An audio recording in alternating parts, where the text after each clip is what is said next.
안녕하세요. 토요미스테리 디바제시카입니다. 여러분의 구독은 저에게 큰 힘이 됩니다. 베네수엘라 북쪽 해안에 아주 주목받는 관광지 섬이 있습니다. 너무도 아름다운 자연경관을 자랑하면서 꽃의 섬이라고 불리는 마르티니크 섬. 이곳은 1502년 6월 15일 콜럼버스가 인도로 가고 있는 네 번째 여정 중에 처음으로 발견됩니다. 이후에 이 섬은 1635년 프랑스에 의해 식민 지배를 받게 되면서 당시 그곳에 살고 있던 원주민들은 모두 쫓겨나고 노동을 위해 서아프리카에서 데려온 흑인들의 후손이 남아서 현재까지도 주민의 대부분을 그들이 차지하고 있다고 하는데요. 이후 1946년 정식으로 프랑스의 해외 레지옹으로 편입되었고 지금은 이렇게 이국적인 풍경으로 카리브해에서 가장 사랑받는 관광지로 자리하고 있습니다. 정식으로 해외 레지옹, 그러니까 프랑스 해외 레지옹으로 편입이 된 후에 굉장히 많은 유럽 사람들이 이곳을 방문하게 됐는데요. 사실 이 섬에는 아주 놀라운 사실이 있었습니다. 그것은 바로 이 섬에 살고 있는 사람들의 키가 굉장히 크다는 거였어요. 1950년대 당시 유럽 사람들의 키는 남성이 175, 여성이 164cm 정도였는데 이곳의 성인 남성의 키가 대부분 2m에 가까웠고 여성들도 170, 180 정도로 평균보다 20cm 정도 더 크게 된 거죠. 그런데 이런 현상이 비단 사람에게만 있었던 것은 아닙니다. 섬에 서식하고 있는 동물의 크기와 성장 속도도 다른 곳에 비해 월등히 빨랐다고 해요. 이렇게 사진처럼 고양이만한 쥐가 발견되기도 했고요. 개미나 거미 같은 곤충류도 일반적인 그 곤충류보다 3배에서 4배 정도 크게 자랍니다. 또 1년에 한 번 열리는 포도가 4개월마다 한 번씩 열매를 맺기도 했고요.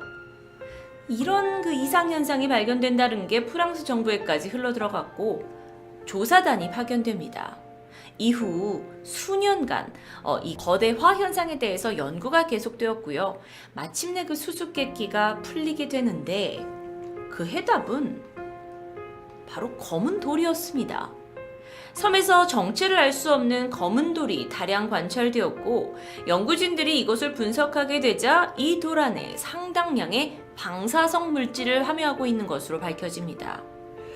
이 방사성 광물이 섬에 살고 있는 생명 전반에 걸쳐 유기변화를 일으켰고 성장을 자극했을 것이라고 추측하게 되죠. 왜요? 어떻게요? 과학자들은 그 원인으로 100년 전에 있었던 마르티니크 섬의 화산 몽펠레의 폭발을 꼽았습니다. 약 100년 전인 1902년 4월 23일 마르티니크 섬 북쪽에 위치한 몽펠레 산에서 이상 징후가 포착됩니다. 몽펠레는 벗겨진 산이란 뜻을 가지고 있었던 활화산이었다고 해요. 그런데 기록에 따르면 이전 100년 동안 1792년과 1851년 2번 정도 분화한 적이 있었지만 그게 인근 지역에 피해를 입힐 만큼 큰 폭발은 아니었다고 합니다. 그러니까 사람들에게는 그냥 안심할 수 있는 활화산이었던 거죠. 하지만 1902년 이날 몽펠레는 조금 달랐습니다. 작지만 폭발이 발생을 했어요. 그리고 그 폭발로 인해서 독한 유황가스가 서서히 산 전체로 퍼지게 되면서 새와 작은 짐승들이 가스에 질식해 죽은 채 발견됩니다. 하지만 사람들은 그닥 대수롭게 생각하진 않았습니다.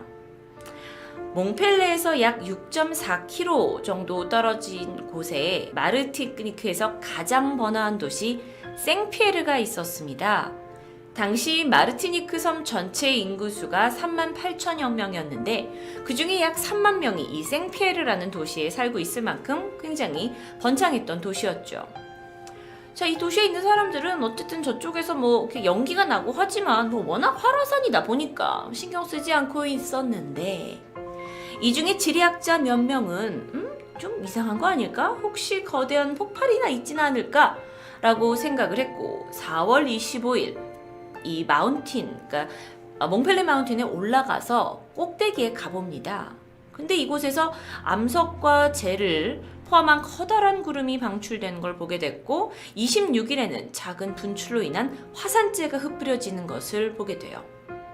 27일에 산꼭대기에서 보니까 이 칼데라 속의 호수가 마치 물이 끓는 듯 거대한 가마솥처럼 보이기도 했습니다.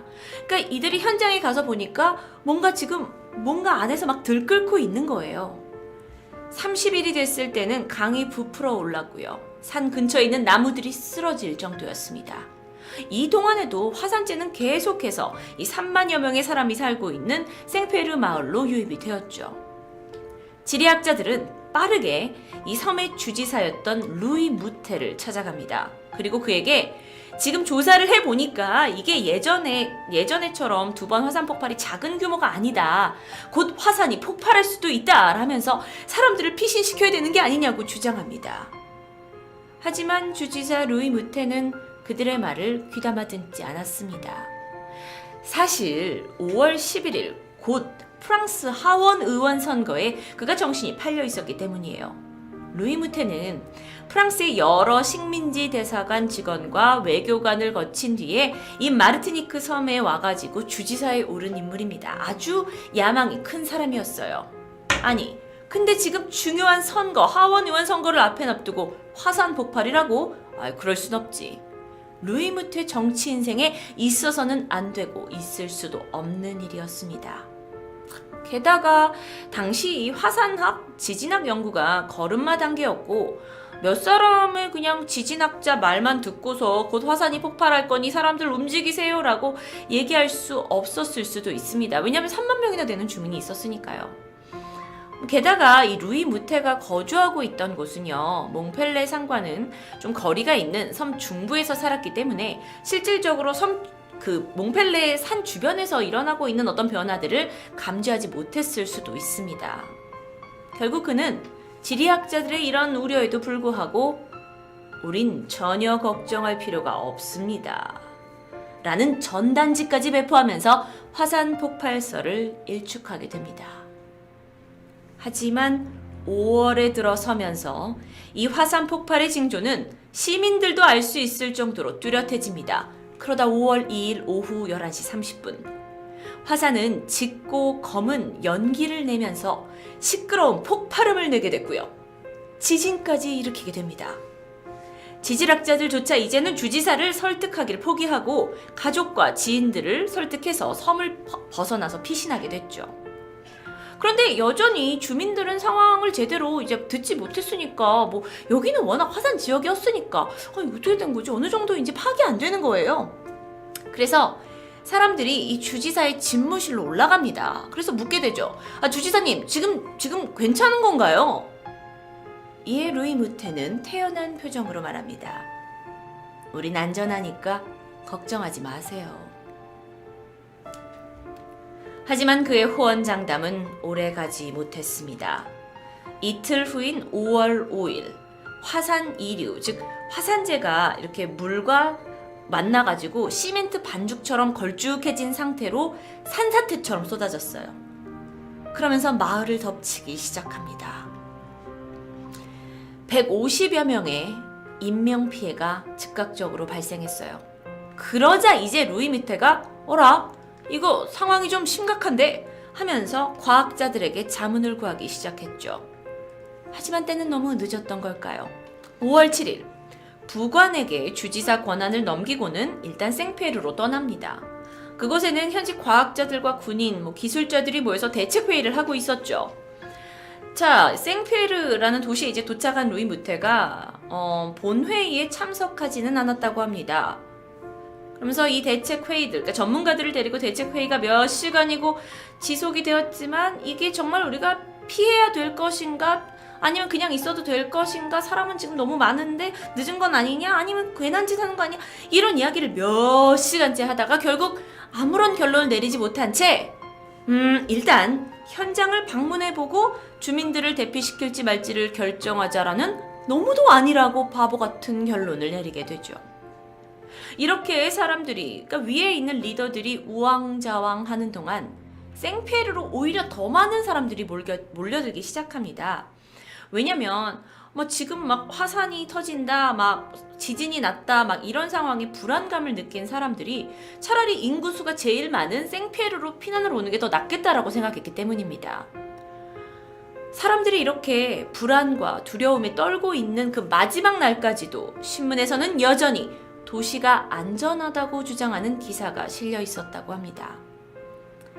다음 날인 5월 8일 아침, 주지사와 전문가들은 몽펠레 산 아래 있는 어떤 작은 마을로 배를 타고 출발을 했어요.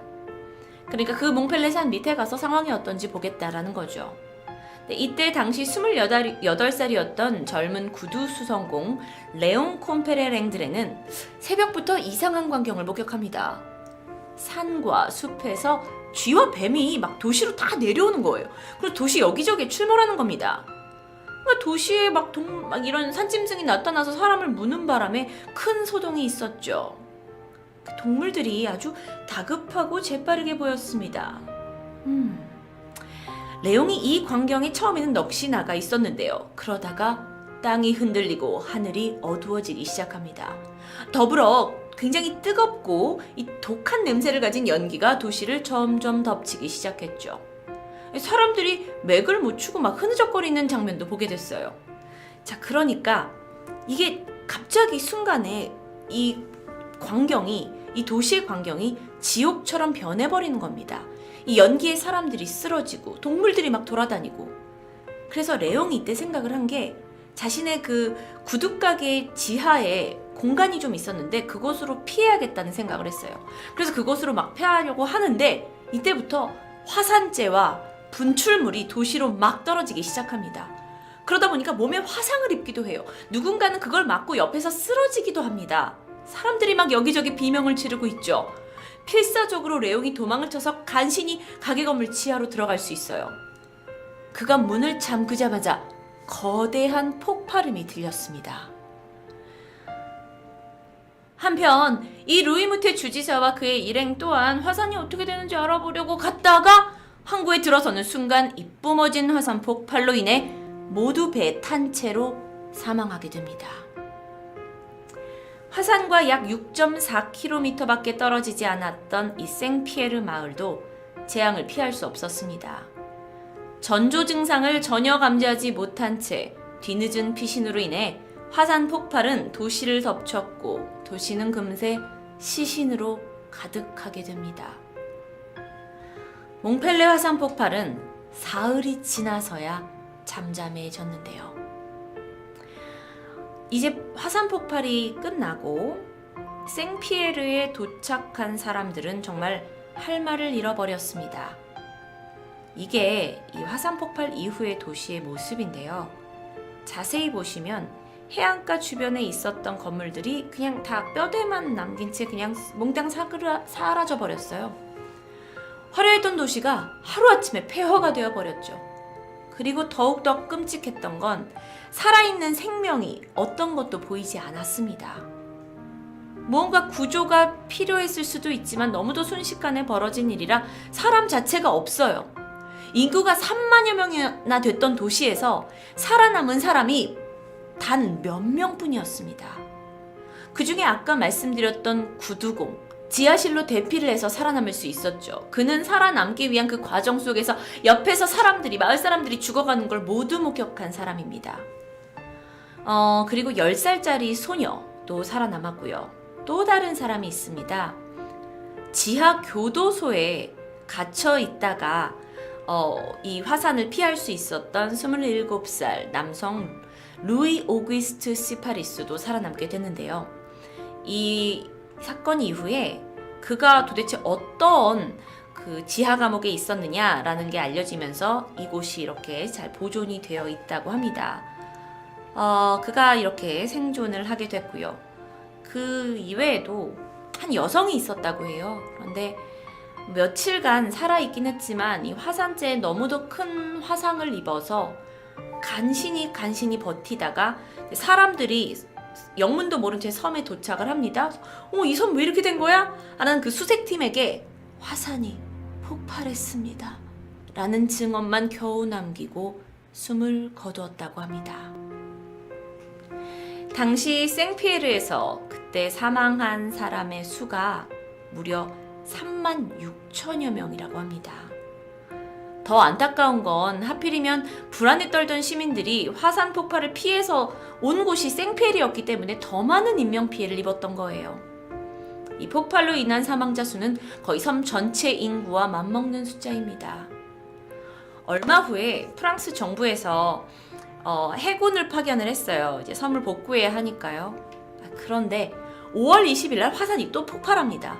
그러면서 2천여 명이 목숨을 잃게 되고요. 8월 30일, 그러니까 3개월 후에 화산이 또 분화를 일으켜서 이번엔 동쪽 마을에 있던 마을 사람들 1085명이 안타깝게 사망하게 됩니다. 물론 자연재해를 쉽게 막을 수는 없습니다.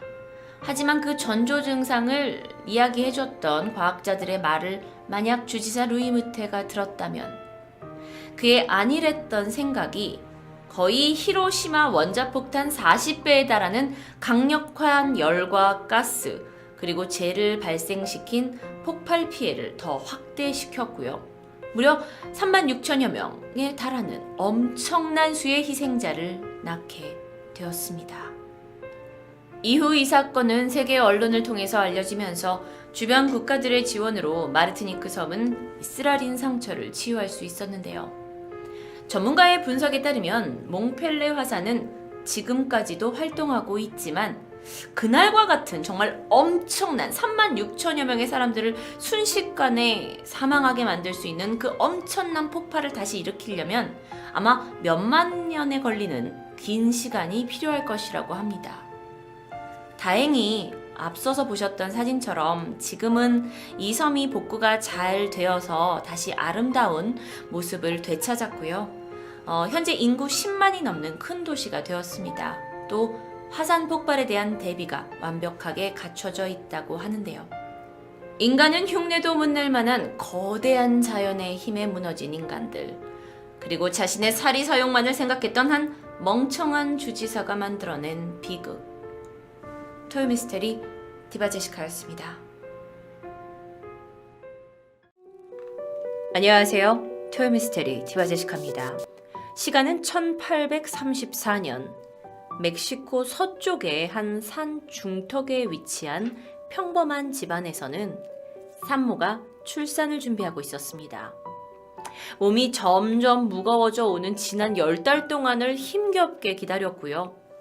곧 엄마가 된다는 기쁨에 이 자궁 밑에서 저려오는 끔찍한 고통을 잘 참아내고 있었죠. 그렇게 산모가 수시간 고생을 한 끝에 드디어 아기 울음소리가 들렸습니다. 하지만 아이를 받아든 산파는 그 자리에서 다리에 힘이 풀려서 풀썩 주저앉아 버렸고요. 아이를 마침내 본 엄마는 참다 비명을 지릅니다. 뱃속에서 세상에 갓 나온 이 아이의 모습은 일반적인 아이의 모습은 아니었습니다. 얼굴과 몸에 꼿꼿한 까만 털로 덮여 있었고요. 얼굴의 모양도 귀와 코가 어딘지 모르게 비대해 보였고요. 기영아가 태어난 것이었습니다. 1800년대라는 시대였기 때문에 그녀의 엄마는 뭔가 초자연적인 힘에 의해서 이 딸이 이상한 모습으로 태어났다고 생각했지만 나중에 밝혀진 바에 의하면 그녀는 과도한 털이 자라는 다모증과 턱이 지나치게 튀어나오는 잇몸 증식증을 가지고 태어난 것이었습니다. 아이의 이름은 줄리아 파스트라나. 그녀가 자라게 되면서 생김새는 더욱더 또래와 다르게 됩니다. 이게 그녀의 실제 사진 모습인데요. 이렇게 좀 남들과는 다른 생김새를 가진 그녀의 삶은 결코 평범하지 않았겠죠. 좀 살펴보면 두상이 다른 아이들보다 훨씬 더 컸고요. 턱 밑에는 남자 같은 두꺼운 검은 털이 자라나기 시작했어요. 치아도 삐뚤빼뚤 자리를 잡지 못하는 듯 보였고 입술과 잇몸이 점점 자라면서 비대해집니다. 그런데 그에 비해 키는 135cm 이상 자라지 않았어요. 그녀의 초기 삶에 대해서는 여러 가지 이야기가 전해집니다. 엄마와 어린 시절을 보내기는 했지만 곧 삼촌이 그녀를 고아원에 보내버렸고 이후에 서커스에 팔았다는.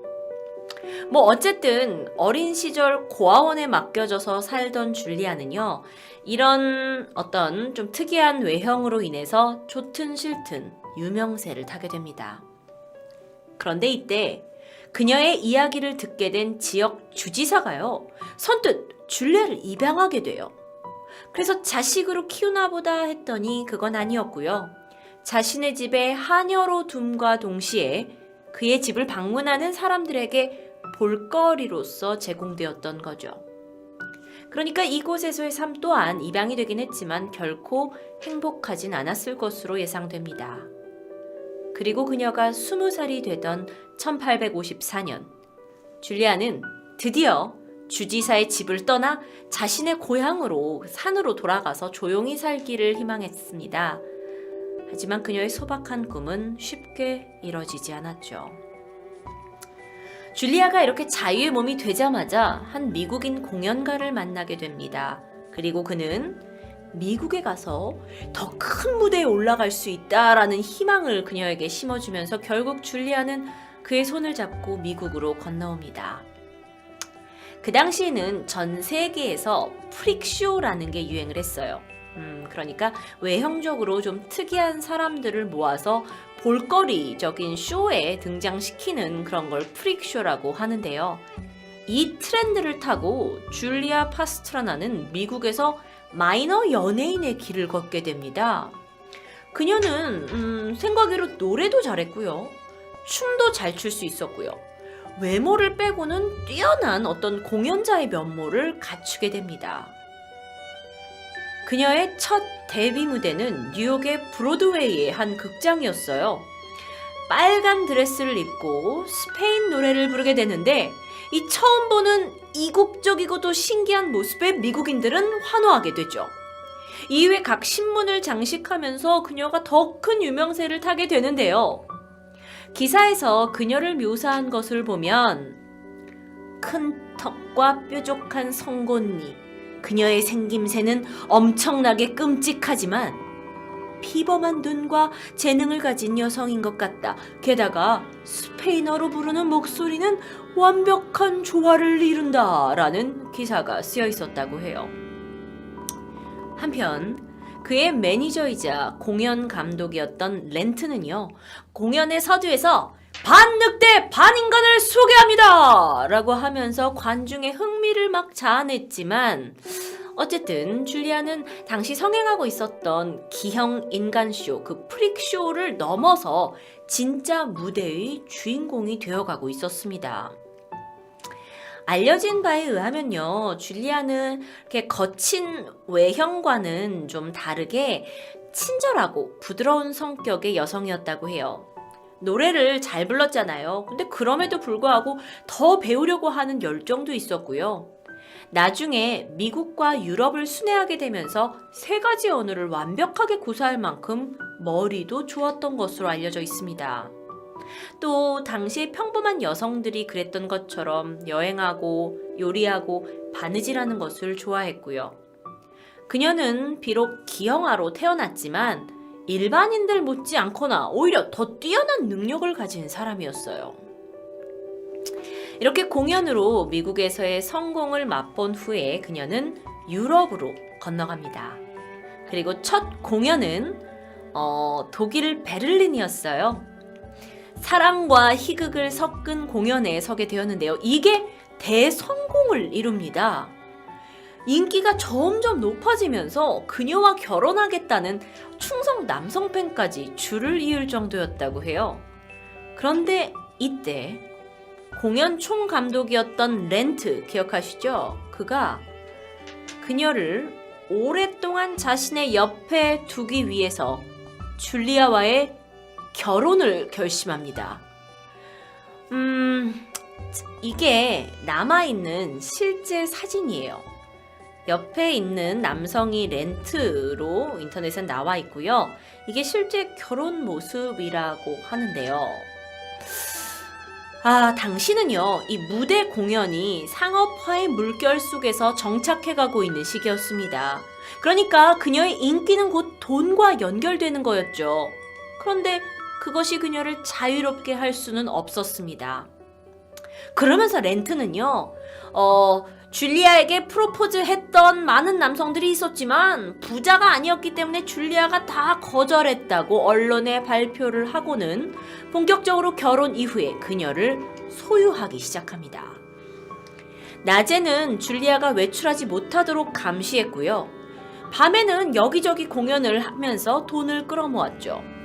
그런데 그 중에 외출을 허락받을 수 있었을 때도 있었습니다. 그녀의 어떤 기형적인 모습에 관심을 가지고 이것을 연구해 보려고 했던 의사들과의 만남, 미팅이죠. 그러니까 이거에는 외출이 허락되었는데요. 이 역시 렌트가 그 의사들의 연구에 대한 대가로 돈을 뒤에서 챙겼기 때문이라고 알려져 있습니다. 그러던 중이었어요. 줄리아가 러시아, 폴란드 순회 공연을 떠나 있었는데요. 그때 그녀는 자신의 임신 사실을 알게 됩니다. 사실 굉장히 키가 작거든요. 그리고 일반인보다 조금 더 좁은 골격을 가지고 있었다고 해요. 그래서 골반 또한 작았는데요. 그로 인해서 임신 후에 출산의 고통은 배로 증가합니다. 그런데 줄리아 뱃속의 아들도 엄마와 같은 유전병을 가지고 있었고요. 털에 덮인 채 기형의 모습으로 태어납니다. 그리고 더 안타깝게도 아이는 태어난 지 이틀 만에 사망하게 되죠. 그런데 비극이 이게 끝이 아니었어요. 줄리아 또한 아이의 죽음 이후 시름시름 앓더니 3일 후에 사망하게 됩니다. 그때가 1860년이었다고 해요. 그녀가 죽기 전 남긴 마지막 말은 나는 행복합니다. 내가 많은 사랑을 받았다라는 것을 잘 알고 있습니다. 였다고 합니다. 그런데 이야기가 여기서 끝이 나지 않습니다. 졸지에 자신의 돈줄이었던 줄리아를 잃어버린 렌트는요, 어떤 행동을 취했냐면 줄리아와 기형으로 태어난 아들의 시신을 모스크바 대학의 어느 교수에게 팔아버립니다. 왜냐하면 워낙 당시 의사들이 관심이 많았어요. 이런 모습으로 태어난 어떤 기형아적은 의학적으로 연구의 가치도 있었으니까요. 그래서 그 교수가 이들을 해부한 후에 미라로 만들었고 이걸 또 전시하기 시작합니다. 근데 이게 대중에게 엄청난 관심을 받게 돼요.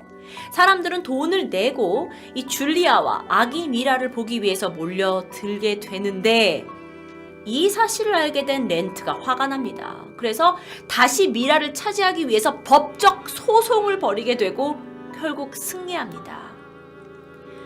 이후에 렌트의 행적은 더욱더 기가 찹니다. 줄리아와 비슷한 기형 여성과 결혼해요. 그리고 그녀에게 제노라 파스트라나라는 이름을 붙여서 줄리아 동생으로 소개합니다. 그리고 제노라와 함께 줄리아 그리고 줄리아 아기 시신을 데리고 이 미라를 이런 식으로 유리관에 넣어가지고 전시 공연을 다니기 시작합니다. 아무리 인기를 누렸다지만 기형 인간쇼를 벗어나서 한때 무대 공연 배우로 활약했던 줄리아가 사망한 후에 다시 기형 인간쇼의 굴레에 빠지게 된 것이었죠.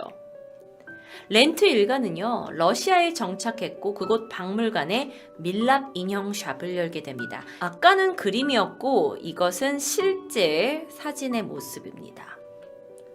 렌트로 추정이 되고 있고요. 유리관에 넣은 줄리아의 미라가 된 시신이죠. 이후는 많이 알려져 있지 않습니다. 렌트는 결국 정신 발작으로 사망했고 제노라는 새로운 분이었던 제노라는 그의 유산을 받아서 더 젊은 남성과 결혼했다고 하죠. 줄리아와 아기미라는 어떻게 되었을까요? 여러분 조금 보기 힘드실 수도 있지만 이게 실제 미라 모습이었다고 해요. 이 두 시신은 여러 사람의 손을 거쳐서 이 나라 저 나라를 돌아다니며 전시되는 신세가 되었고요. 그러던 중 1976년 미라를 보관하고 있는 이 유리 용기가 깨지게 되면서 아기 시신은 사람들에 의해서 훼손되게 됩니다. 그리고 이때 줄리아의 미라도 자취를 감추게 되죠. 그러다 시간이 지난 1990년 노르웨이 오슬로 대학의 검시의학센터 지하실에서 그녀의 미라가 다시 발견됩니다. 그러니까 어떻게 팔려가지고 노르웨이에 왔다가 노르웨이 의학센터까지 가게 된 거였습니다. 그러던 중 2005년 기구한 삶을 살았던 줄리아가 아직도 편하게 눈을 감지 못하고 있다라는 생각에 멕시코의 아티스트 안데손이라는 사람이 그녀의 품위를 되찾아야 한다고 하면서 줄리아의 유해를 멕시코 그녀의 고향으로 돌아오게 하자는 캠페인을 벌이게 됐고요. 결국 2013년 그녀의 시신은 멕시코로 돌아왔습니다. 그녀가 죽은 지 153년 만에 장례가 치러졌고요. 장례식은 카톨릭식으로 치러지면서 수백 명의 사람들이 참석하게 되죠. 이후 그녀의 유골은 고향 근처에 묻혔습니다.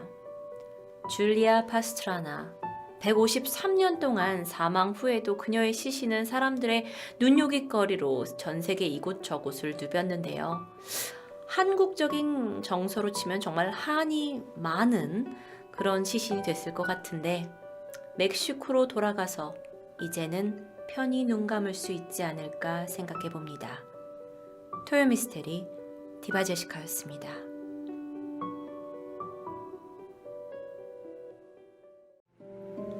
안녕하세요. 토요미스테리 디바제시카입니다. 1945년 어느 겨울밤 12월 24일이었습니다. 크리스마스 이브 날이죠. 미국 웨스트 버지니아주 페이어트빌이라는 곳은 이탈리아 이민자들이 모여 사는 작은 마을이었습니다. 대부분의 가정들과 마찬가지로 소더신의 가족은요, 집에 모여서 화목한 연말을 보내고 있었죠. 아버지 조지와 어머니 제니는 1923년에 결혼을 해서 무려 10명의 아이들을 낳았어요. 그만큼 두 사람의 금술도 좋았고 집 분위기가 워낙 화목하기 이를 데 없는 가정이었는데요. 1945년 그때 당시의 크리스마스는 2차 세계대전이 일어나고 있던 때였습니다. 그래서 안타깝게도 큰오빠는 전쟁에 참전하고 있었기 때문에 함께하지 못했고요. 부부는 나머지 아이들 9명과 함께 성탄 식사를 하고 둘러앉아서 행복한 크리스마스를 보내고 있었습니다.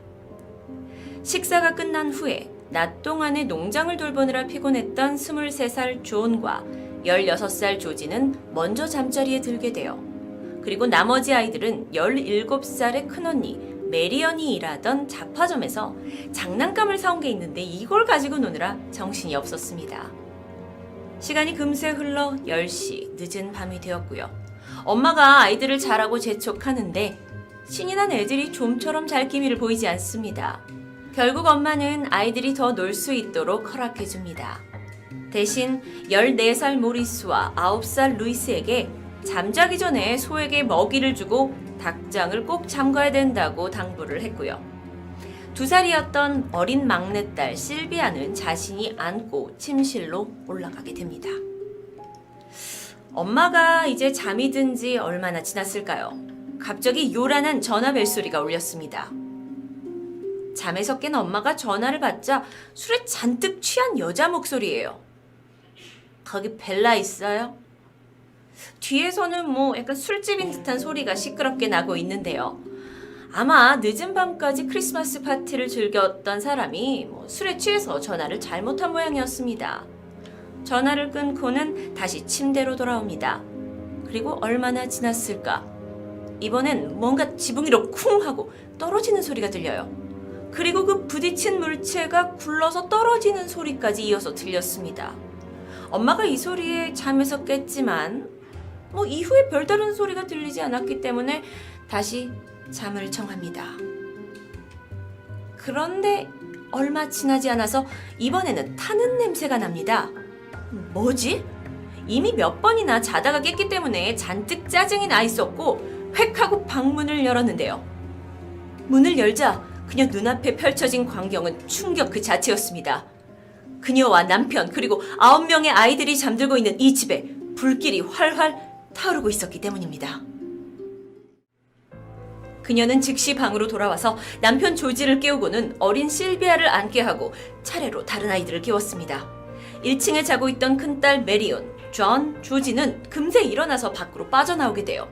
부부는 남은 아이들을 깨우기 위해서 위층으로 향하게 되는데 안타깝게도 계단이 이미 화염에 휩싸여서 더 이상 올라갈 수가 없었습니다.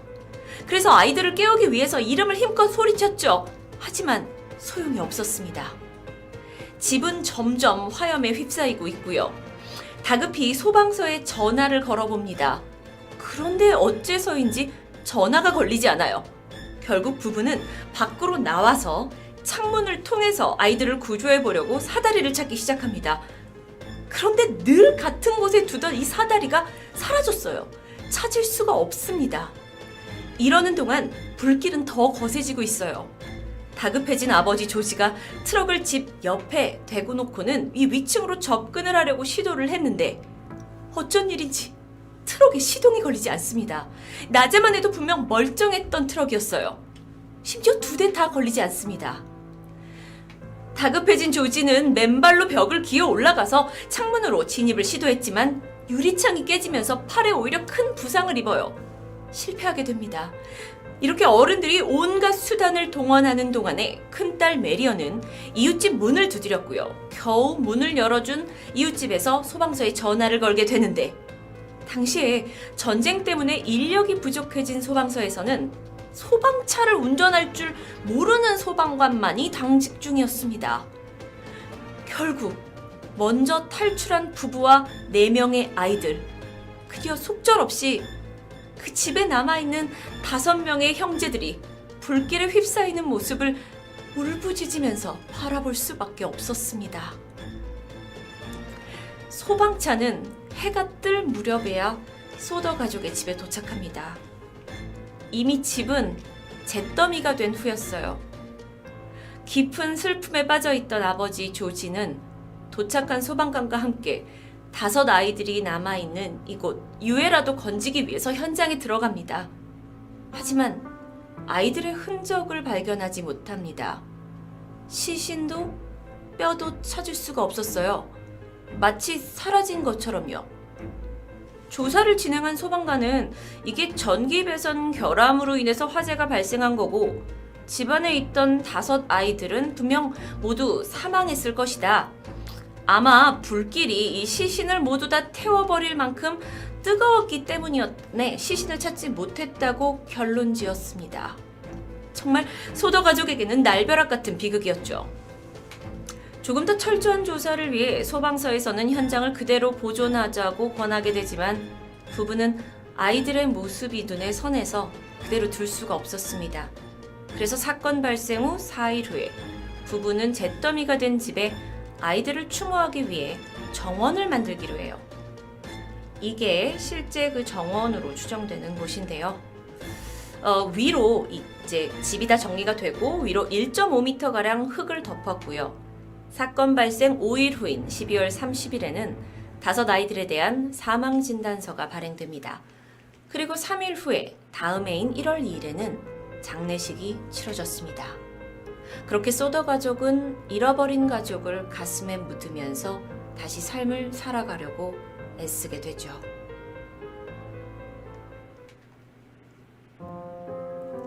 하지만 아버지 조지 소더는 이 사건을 쉽게 잊을 수 없었습니다.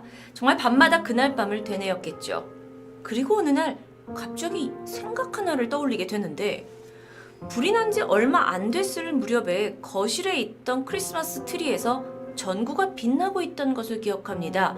만약 경찰의 말대로 전기 배선 때문에 불이 났다면 집안의 모든 전기 전원이 꺼져야 하는데 왜 트리의 전구는 켜져 있었을까요? 뭔가 의심스러웠습니다.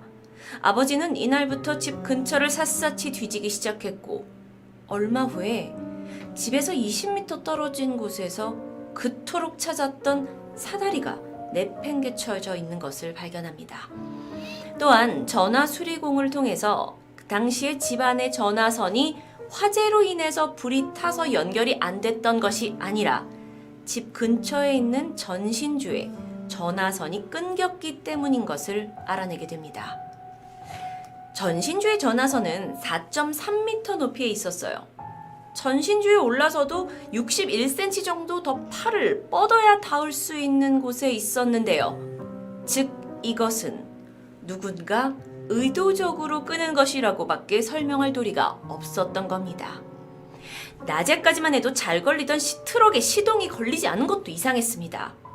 이렇게 하나하나 정황들을 밝혀내던 중 막내딸 실비아가 집 근처에서 놀다가 우연히 초록색 고무볼 같은 걸 발견했다고 합니다.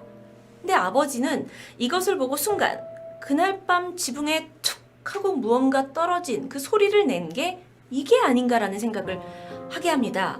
그러니까 자신의 집에 누군가 의도적으로 이 고무볼에다가 불을 붙여가지고 던졌을 거라는 추정이죠. 그의 주장을 뒷받침이나 하듯 그날 버스를 운행했던 한 기사가 이곳을 지나가다가 빛나는 둥근 물체가 높이 날아오르는 것을 목격했다라고 증언하기도 합니다. 아내 역시 이상했던 것을 다시 기억해내는데요. 잿더미가 된 이 집을 흙으로 덮기 전에 마지막으로 보았던 게 불에 그을려진 주방용품들이었어요. 소방관 말대로 엄청난 고온에 집안이 휩싸였고 그래서 아이들의 시신이 다 탔다면 이것들도 뭔가 녹거나 그래야 되지 않았을까? 하지만 이 주방기구들은 사실 끓음 외에는 거의 멀쩡했기 때문에 뭔가 이상하다는 생각이 들게 된 거죠. 이렇게 부부의 의심이 점점 커져갈 무렵 소문이 들려오기 시작합니다. 아이들이 화재로 인해서 집 안에서 사망한 게 아니라 누군가에 의해서 납치당했다는 이야기예요. 화재가 있던 날 한 여성이 불이 난 집으로부터 차 안에 태워진 아이들을 태우고 가는 것을 보았다. 아이들이 차 밖으로 고개를 내밀고 있었다고 증언하게 되고요. 또 다른 목격자는 소더 가족의 집으로부터 약 80km 떨어진 고속도로 휴게소에서 플로리다 번호판을 단 차량이 아이들을 데리고 식사를 하러 왔는데 자신이 직접 그 앞 테이블을 서빙을 했다고도 말합니다. 또 다른 증언은요. 모텔에서 일하고 있던 한 여성이 이탈리아 여성 2명과 남성 2명이 자신이 신문에서 본 그 아이들과 함께 자정 무렵 모텔에 체크인을 했었는데 자신이 아이들과 다정하게 이야기를 나누려고 하자 한 남성이 이를 제지하고 이탈리아어로 빠르게 대화를 나누었다고요. 그런데 이튿날 이들은 서둘러 떠났다고 합니다. 모든 게 이렇게 정확하지 않은 상황에서 소문에 소문을 타고 사람들 사이에서는 이탈리아 마피아가 소더가의 아이들을 납치한 게 아니냐는 소문도 돌기 시작합니다.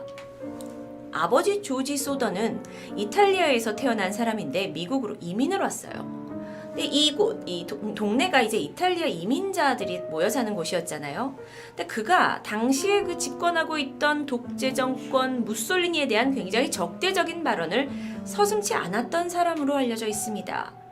그러니까 그렇게 좀 자극적인 발언을 하다 보니 어떤 이탈리아 또 이민자들은 그에게 불쾌감을 느끼고 있었는데 또한 조지 소더에게 생명보험을 판매하려다가 거절당한 영업사원도 있었고 그는 그에게 화재로 불타서 죽어버려라라는 저주의 욕을 하기도 했다고요.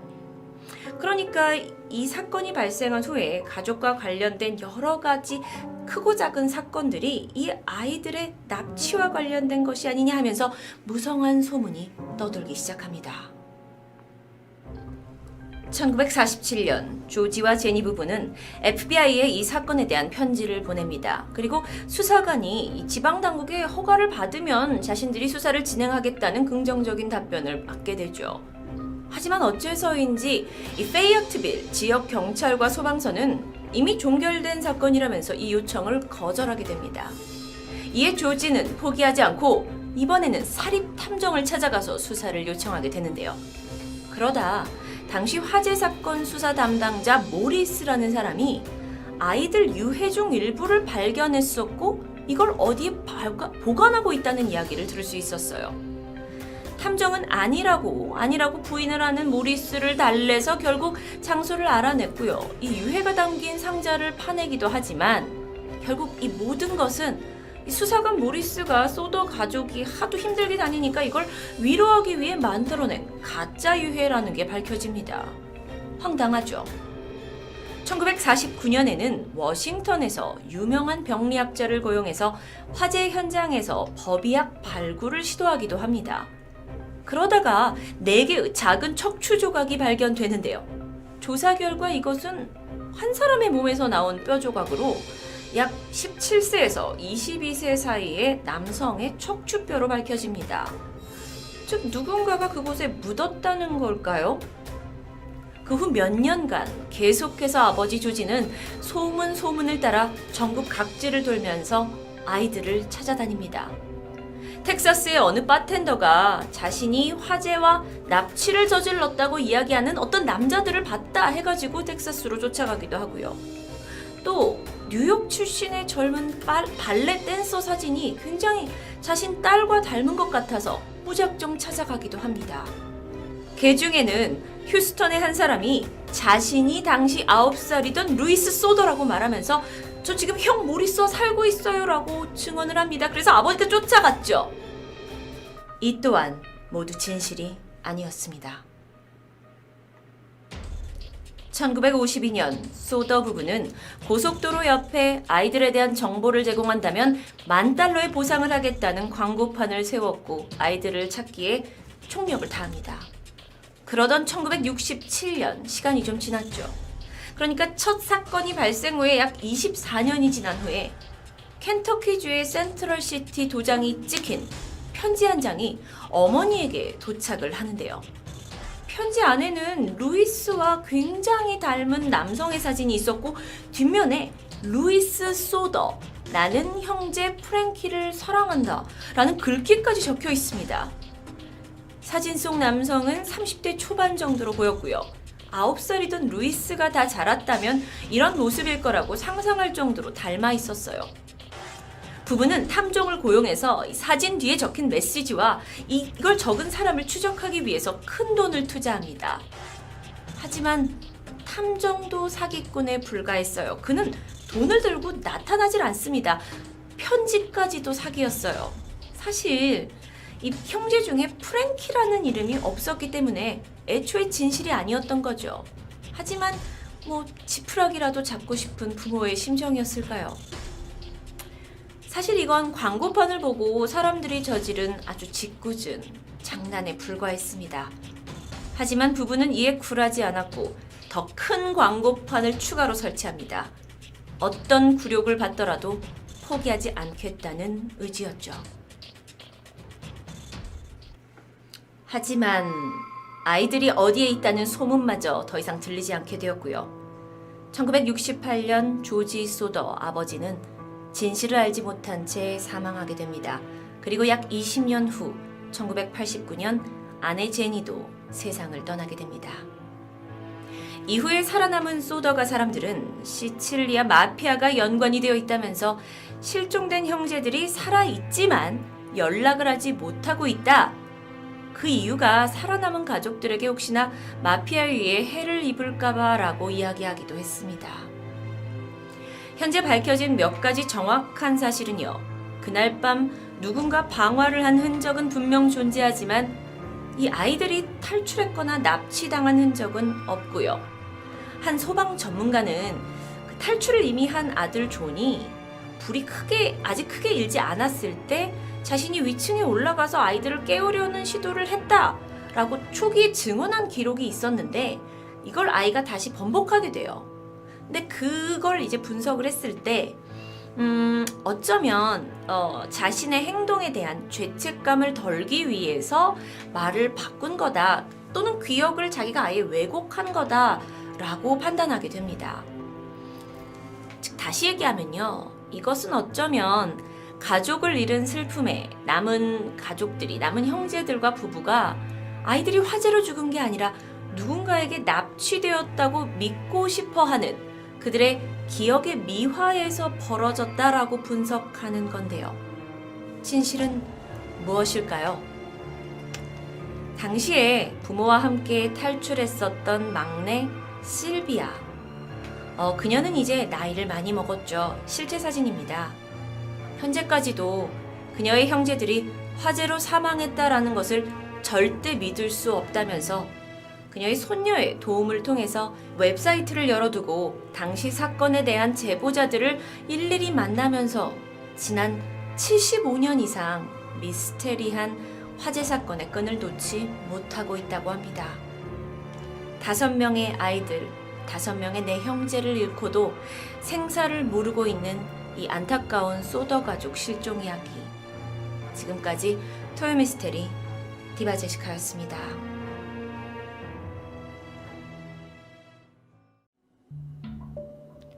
안녕하세요. 토요미스테리 디바제시카입니다. 한국에서 2시간 남짓 비행기로 금방 도착하는 대만. 예전부터 우리에게 친숙한 관광지로 잘 알려져 있죠.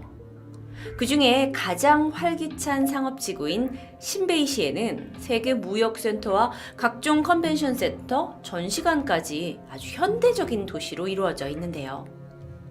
그런데 이곳에 아주 미스테리한 스토리를 간직한 한 호텔이 존재합니다.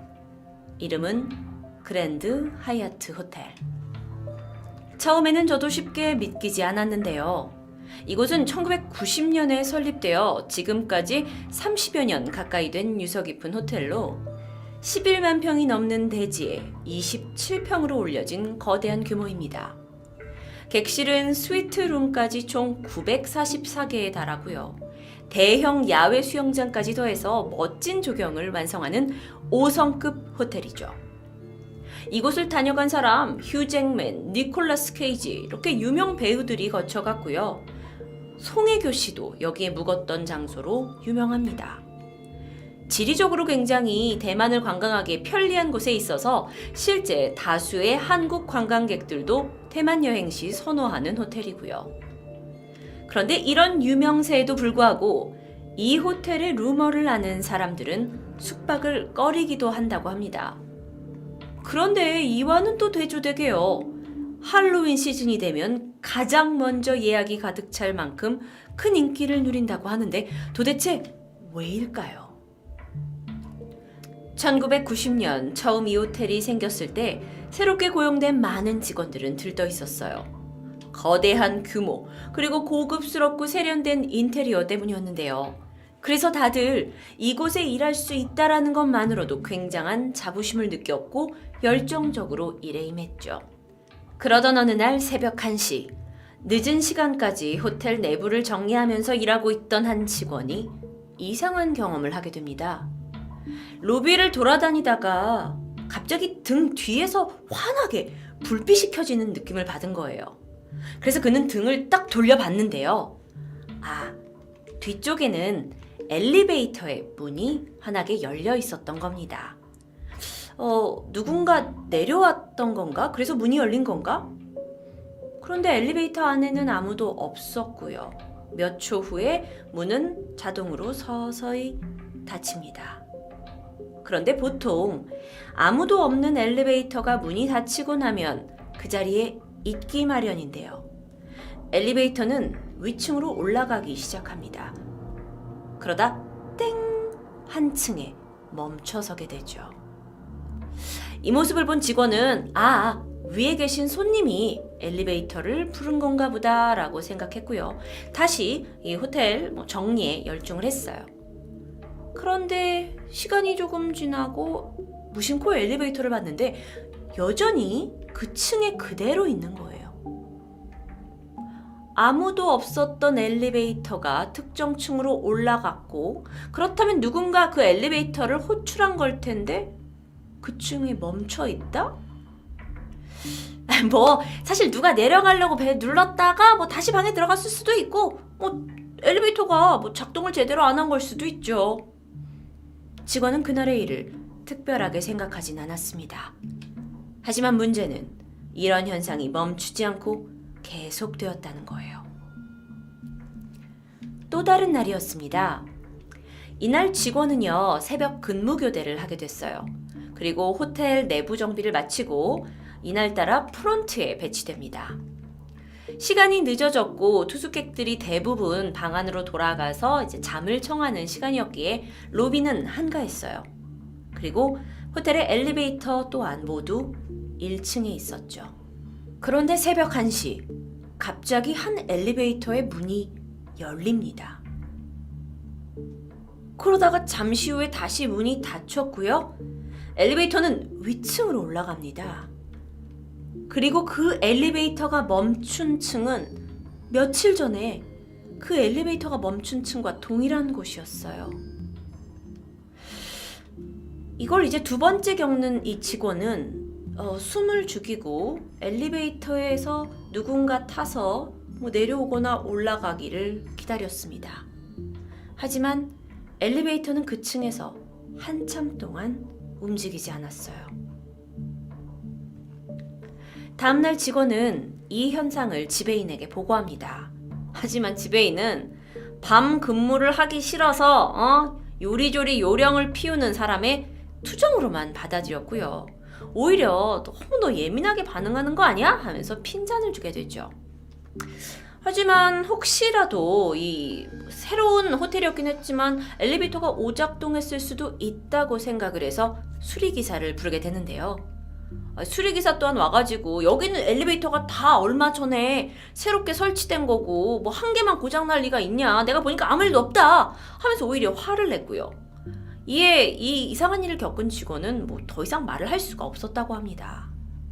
어쨌든 이 엘리베이터 오작동 사건은 마무리가 되었는데 다른 곳에서 사건이 터집니다. 하필이면 엘리베이터가 멈춰있던 그 층에 묵던 손님들의 컴플레인이 이어졌던 거죠. 늦은 저녁입니다. 프론트의 전화벨이 시끄럽게 울렸어요. 직원이 전화를 받았는데 손님이 막 화를 내면서 항의했던 거예요. 지금 새벽 1시인데 복도에서 누가 이렇게 시끄럽게 떠드는 거예요. 직원이 너무 놀랐죠? 그리고 그 해당 층으로 올라갔는데요. 복도는 너무도 고요했습니다. 아무도 없었어요. 혹시 손님이 옆방이나 윗방에서 난 소리를 잘못 들었나 보다라고 생각을 했죠. 다음날 아침입니다. 그 층에 투숙했던 손님들이 하나 둘 체크아웃을 하면서 불평을 쏟아내요. 어젯밤에 누가 문을 두드려가지고 놀랬어요. 복도에서 왜 이렇게 사람들이 시끄럽게 굴어요. 복도는 비어 있었는데도 말이죠. 이런 일이 반복이 되니까 그동안 모른 척 해왔던 이 호텔 직원들 사이에서도 어느새 흉흉한 소문이 돌았고요. 다들 밤에 근무하는 것을 다 기피하기 시작했어요. 근데 그러던 어느 날 결정적인 사건이 터지게 됩니다. 늦은 새벽이었어요. 한 손님이 속옷 차림에 완전 겁에 질린 얼굴로 1층 로비로 뛰어내려옵니다. 그러더니 제가 방에서 자고 있었는데요. 머리맡에 군복 입은 남자가 절 노려보고 있었어요. 라고 말합니다. 혹시 침입자가 있었던 걸까요?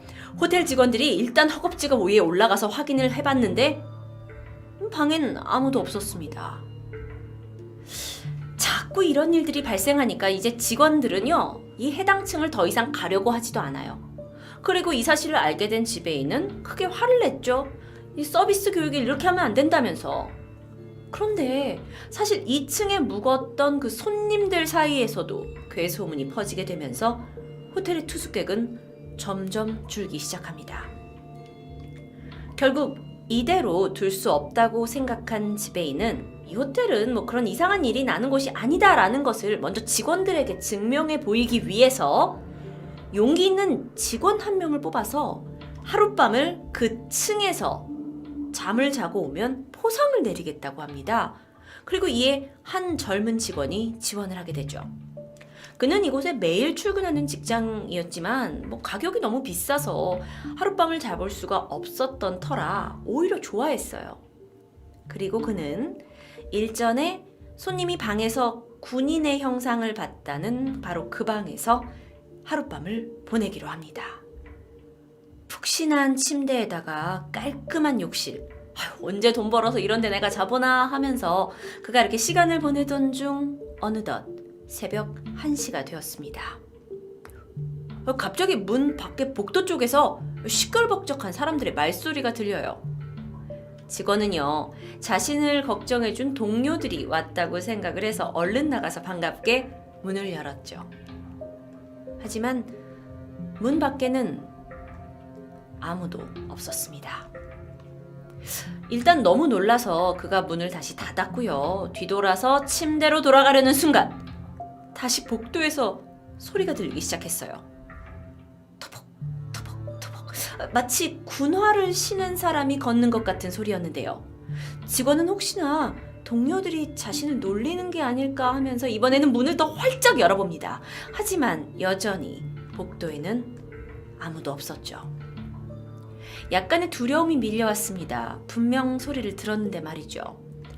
그는 일단 하룻밤만 버티면 내일 받을 포상이 있기 때문에 잠을 청하기로 합니다. 그렇게 곤히 잠이 들었는데 얼마 지나지 않아서 뭔가 느낌이 이상해요. 그래서 잠에서 깼죠. 근데 분명 나 혼자 있는 이 방에서 느껴지는 이 싸한 기운? 그는 너무 무서워서 눈을 뜨기조차 겁이 났어요. 하지만 질끈 감은 눈을 서서히 뜨게 되는데요. 곧이어 숨이 멎을 것 같은 공포감에 사로잡힙니다. 군복을 입은 남자가 그의 얼굴 코앞에서 자신을 노려보고 있었던 거예요.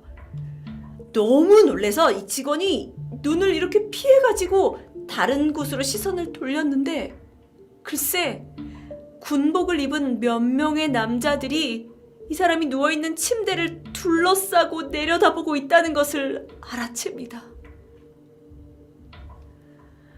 몇 시간 후 동료 직원들은 그를 깨우러 방에 들어왔어요. 그리고 정신을 잃은 그 직원을 발견하고는 바로 병원으로 이송됩니다. 이 일이 있고 나서 이제 직원들 사이의 두려움은 커져만 갑니다. 어떤 이들은요, 나는 여기서 더 이상 일하지 못하겠다. 나는 그냥 다른 호텔로 이직을 하겠다라는 여러 가지 이야기들이 운운되기 시작합니다. 그래서 결국 호텔 지배인은요, 묘안을 생각해내는데 대만에서 가장 유명한 스님을 찾아가요. 참고 사진입니다. 그리고 이 지배인의 간절한 부탁에 스님이 그랜드 하얏트 호텔을 방문하게 되고 한참 동안 말없이 호텔 이곳저곳을 둘러본 후에 스님은 부적 2장을 그리기 시작합니다. 그리고 이런 말을 남겼죠. 이 부적을 1층에 걸어두세요. 그리고 구리로 만든 종을 천장에 붙여놓으면 다 괜찮아질 겁니다. 정말 스님의 이 부적 덕분이었을까요? 이후로 귀신을 보거나 이상한 현상을 경험한 사람들이 더 이상 생겨나지 않게 됐어요. 그리고 호텔은 평온을 되찾았죠. 이후에 대만 그랜드 하얏트 호텔은 귀신이 출몰했던 곳이라는 명성과 함께 아시아에서 가장 무서운 호텔 10위권 안에 들게 되면서 할로윈 시즌에는 문전성시를 이룬다고 해요.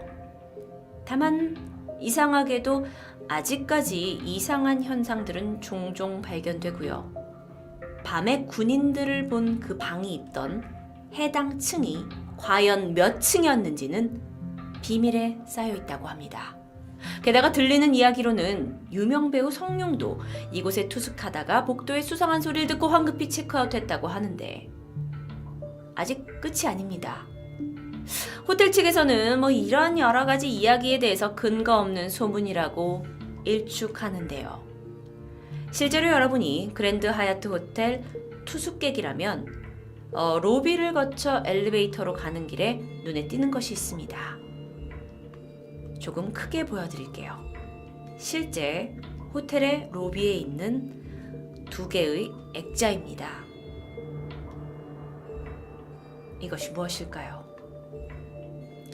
호텔 지배인은요, 이 2 그림이 유명한 풍수가가 그려준 행운을 불러오는 그림이다 라고 설명을 했고, 이것은 악을 쫓는 부적이 아니다 라고 말하지만 여전히 이 의문의 2 그림에 대한 이야기는 끊이지 않고 있습니다. 게다가요, 그 침대맡에 군인이 나왔다는 해당 방에도 어딘가에 부적이 붙어 있다고 하는데, 만약 여러분이 대만에 가셔서 그랜드 하얏트 이 호텔에 숙박하게 되고 방 어딘가 침대 및 화장실 또는 벽에 붙어있는 액자의 형태로 부적 같은 게 발견된다면 즉시 방을 바꿔달라고 하는 것이 좋을 것 같습니다. 아시아의 귀신 들린 호텔로 유명해진 대만 그랜드 하얏트 호텔의 괴담, 토요미스테리 디바제시카였습니다.